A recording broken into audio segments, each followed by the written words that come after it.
talk about some of the challenges that you face in your community. I mean, what about, how do you think about responsibility? How do you think about the responsibility of the people who you actually work with every day?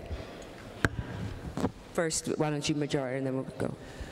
I think many of our communities, I don't care what color they are, if they've been left out, you know, or disenfranchised in any way, what color, doesn't matter, their tendency is to feel powerless and to feel as though there isn't much that they can contribute. But the second that they know that they can actually play a role, that their actions can have far-ranging impacts, far beyond, you know, just their little world right here, then they start acting accordingly. And I know I've seen it, you know, in terms of the ecological restoration job training program that we run, you know, where we, you know, worked with folks who've never had a job before. We work with folks, many of whom have been incarcerated. And when they start to understand the tools and the developments of how to do ecological restoration, and we're training them to start doing solar installations and also even building retrofits sooner, they start to understand that the power in their hands, that the work that they're doing is actually doing something that is far beyond anything that most of society teaches, you know, that young, poor people of color or otherwise can actually bring about to humanity. Once they start to realize that, then they start to take on a sense of responsibility for their own futures. Just say how much it costs to train per person. Our program is about $7,000 per person for a 10-week program that includes skills in ecological restoration, wetland restoration, remediating brownfields, of course the soft skills of learning actually how to become, you know, a great employee. Even sooner or later we're going to be doing entrepreneurial development for people who want to start their own businesses as well. And you said you have like an 85%? An 85% success rate. Most job training programs in this country are pretty happy if they have about a 50% success rate. You know, there's all sorts of programs where they will train people for jobs that they know do not even exist. You know, right now we're looking at how do you create new markets. We're working on developing regulations as well and actually supporting legislation that would actually help build the market for things like green roof installation, for building retrofits, so that we are going to be ahead of the game and having trained people who can go and do this work going forward. And it's not just happening in the South Bronx. I mean, the whole idea is that this is the kind of kernel of, you know, a nugget that is supposed to grow and develop into the kind of economy that is going to help lift all boats. You know, you've talked also very humorously, Van, about what it means to bring a crisis to black folks, and I don't know if the sentence actually goes together this way, but to knock on Pookie's door and tell her that the polar bears are in trouble, she may or may not be interested. Maybe you should say who Pookie is. I don't know if the whole audience knows, and what that means to, in effect, be a kind of a translator of the problem and to find the place that entry can be. Well, first of all, I'm sitting here looking at one of my great heroes, Mayor Cory Booker, who you should give a round of applause to, one of the green mayors in urban America right now. Wave your hand, brothers, so I can see you.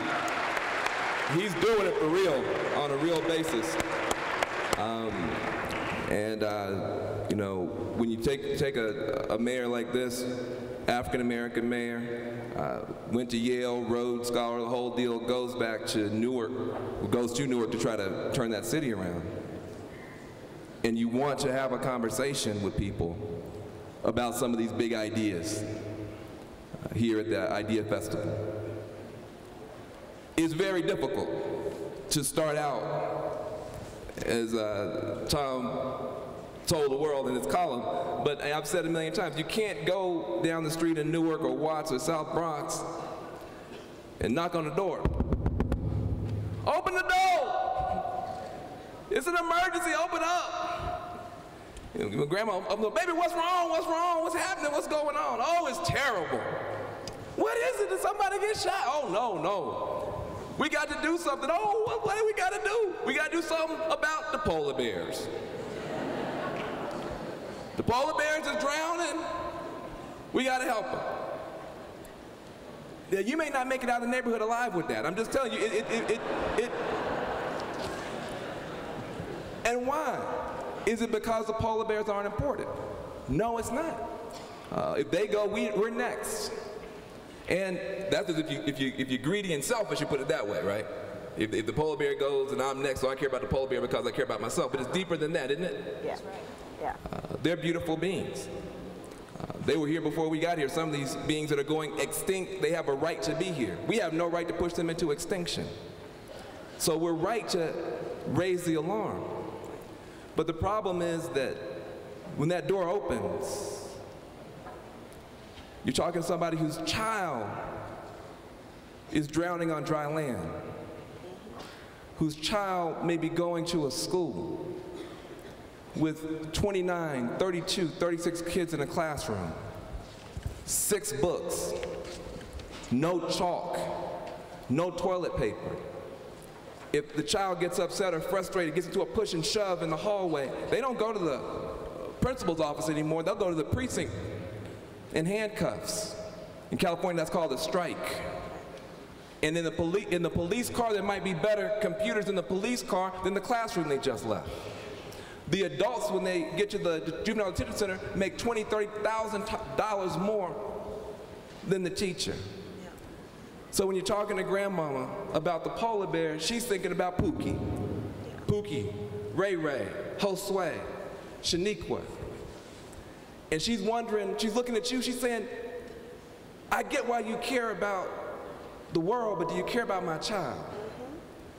In your green economy, you don't have any throwaway resources.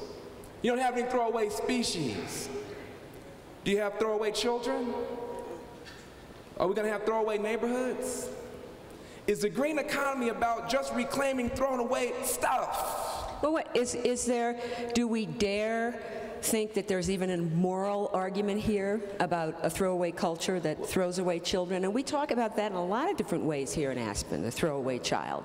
What I'm trying to say is that if we're going to build a green economy, it shouldn't just be based on reclaiming thrown away stuff. That's important. In fact, I'd rather for us to reclaim thrown away stuff, because then you can have 2 factories.